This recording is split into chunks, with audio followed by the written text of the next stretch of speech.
En aquel tiempo dijo Jesús a sus discípulos: no tengáis miedo a los hombres, porque nada hay encubierto que no llegue a descubrirse, ni nada hay escondido que no llegue a saberse. Lo que os digo en la oscuridad, decidlo a la luz, y lo que os digo al oído, pregonadlo desde la azotea. No tengáis miedo a los que matan el cuerpo, pero no pueden matar el alma. No, temed al que puede llevar a la perdición alma y cuerpo en la hiena. No se venden un par de gorriones por 1 céntimo, y sin embargo, ni uno solo cae al suelo sin que lo disponga vuestro Padre. Pues vosotros hasta los cabellos de la cabeza tenéis contados. Por eso, no tengáis miedo. Valéis más vosotros que muchos gorriones. A quien se declare por mí ante los hombres, yo también me declararé por él ante mi Padre que está en los cielos. Y si uno me niega ante los hombres, yo también lo negaré ante mi Padre que está en los cielos. Palabra del Señor. Gloria a ti, Señor Jesús. Estas palabras de Jesús deberían hacernos temblar, porque no son palabras que puedan ser pasadas de largo, como si no tuvieran nada importante que decirnos. Está hablando nada menos que del juicio final. Está hablando de la vida eterna. Y nos está diciendo que el miedo, el verdadero miedo, lo debemos tener a perder esa vida eterna. Eso es lo que nos tiene que dar miedo. Que el miedo, bueno, pues no se puede controlar, en el sentido de que no se puede evitar que venga, pero se puede vencer. Las guerras no las ganan los soldados que no tienen miedo. ¿Hay algún soldado que no tenga miedo cuando ya está metido en la batalla? La guerra las ganan los soldados que, teniendo miedo, siguen en el frente. Así nosotros. ¿A quién le gusta que le insulten, que le amenacen, que le persigan, que le hagan perder un trabajo, que le calumnien? ¿A quién le gusta? Yo creo que a nadie. Y sin embargo, muchísimos han aceptado eso y cosas peores por amor a Jesús. Y aunque tenían miedo cuando venían los leones hacia ellos en el circo de Roma, no renegaban de Cristo para salvar su vida. Por eso, no tengáis miedo. A lo que debemos tener miedo de verdad es a separarnos de Cristo, a cometer pecados. Eso sí que tiene que darnos muchísimo miedo. A cometer pecados que no es que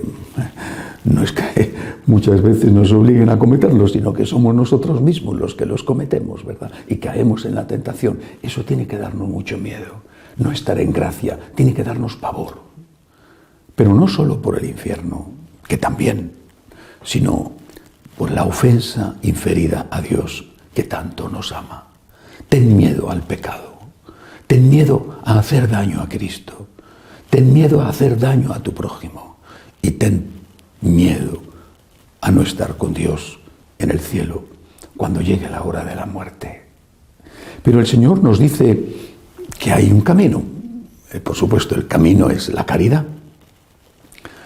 Esa caridad tiene muchos matices. Dar de comer al hambriento, aconsejar al que necesita un buen consejo, corregir al que se equivoca, acompañar al solitario. La caridad tiene muchos matices. Perdonar, pedir perdón. Repito, tiene muchos matices. Hay uno, es el que habla hoy Jesús. Y es algo además que Él identifica casi con la salvación. Ese camino es la defensa de Cristo. Dice literalmente: a quien se declare por mí ante los hombres, yo también me declararé por él ante mi Padre del cielo. Si uno me niega ante los hombres, yo también lo negaré ante mi Padre que está en los cielos. Yo no sé cómo pueden leer estas palabras y no estremecerse todos los sacerdotes que están negando la divinidad de Cristo, consciente o inconscientemente, al decir que el mensaje de Cristo tiene que ser adaptado, que el mensaje de Cristo ya no es válido, o que el mensaje de Cristo, vaya usted a saber si lo dijo. Hace unos días una señora me mandaba un correo con una consulta recibo cientos diarios. Y esta señora me preguntaba, me decía que ella estaba haciendo la lección continua, la lección divina, a través de una página religiosa de una conocidísima orden religiosa, además especializada en la oración. Y me pedía que consultara determinada cita. En esa cita, los autores de esa página, los religiosos o el religioso autor de esa página, que se publica, por supuesto, se supone con el visto bueno de la orden, decía literalmente que todos aquellos que dicen que los divorciados vueltos a casar no pueden comulgar son unos fariseos, ¿sí? Y que la iglesia hablaba de la iglesia en general, lo es cuando dice esto. Y decía además que no se podían tomar al pie de la letra las palabras de Jesús, porque del mismo modo que no se tomaban al pie de la letra palabras como si tu ojo te hace caer, arráncatelo, no se debía de tomar al pie de la letra palabras como el que se divorcia de su mujer y se casa con otra comete adulterio contra la primera. El brillante autor de este escrito se ve que no fue más allá en su argumentación lógica, porque podía haber añadido algo más. Tampoco se puede tomar entonces al pie de la letra lo que dice Jesús. Cuando te dan un golpe en una mejilla, pon la otra. Perdona y ama a tus enemigos. Anda que eso sí que es difícil, madre mía. Pues eso tampoco se tendrá que tomar al pie de la letra. ¿Y por qué tenemos que tomar al pie de la letra entonces, si no de una forma simbólica y genérica, como dice en ese artículo, como una cosa que estaría bien si ocurriera, pero que si no ocurre no pasa nada? ¿Por qué tenemos que tomar al pie de la letra cuando dice el Señor, lo que hayas hecho al más pequeño, a mí me lo has hecho? O cuando dice el Señor, quien a vosotros os escucha, a mí me escucha, o tú eres Pedro, o eres esta piedra, edificaré mi iglesia. ¿Hacia qué abismo que es el del infierno, se han deslizado, se están deslizando y empujan a otros que son víctimas inocentes? ¿Hacia qué abismo de perdición? Porque si tú dudas de un fragmento del Evangelio que no se puede tomar al pie de la letra y que es farisaico, dicen, aplicarlo, ¿y por qué no puede dudarse del resto? ¿O solamente no hay que dudar de lo que a ti, que te has erigido en superior a Cristo y a todos los padres de la Iglesia, lo que a ti te parece que eso es indudable? Pobre Jesús, traicionado por los suyos, que enseñan a los otros el camino del mal. Pobre Jesús, pobre Jesús.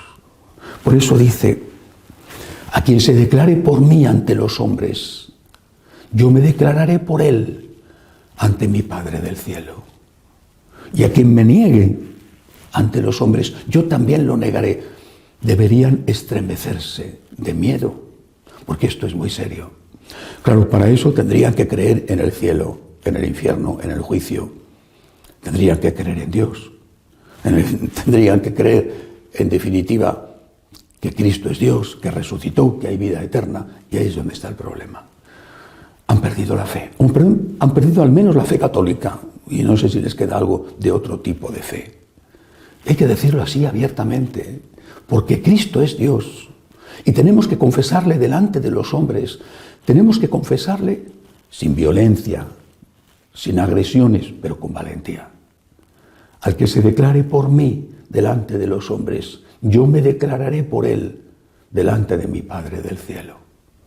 No tengáis miedo, no tengáis miedo. O si tenéis miedo, pedid a Dios la gracia para que os haga fuertes, para que, como los soldados que ganan las guerras, no las ganan con el uniforme planchadito del día en el que salen de desfile. Llegan a casa con el uniforme lleno de barro y seguramente con muchas heridas en el cuerpo y posiblemente en el alma, pero han luchado por su patria. Nosotros luchamos por Cristo, pacíficamente, pero sin miedo. Que Dios nos ayude a ser testigos suyos en medio de los hombres. Que así sea.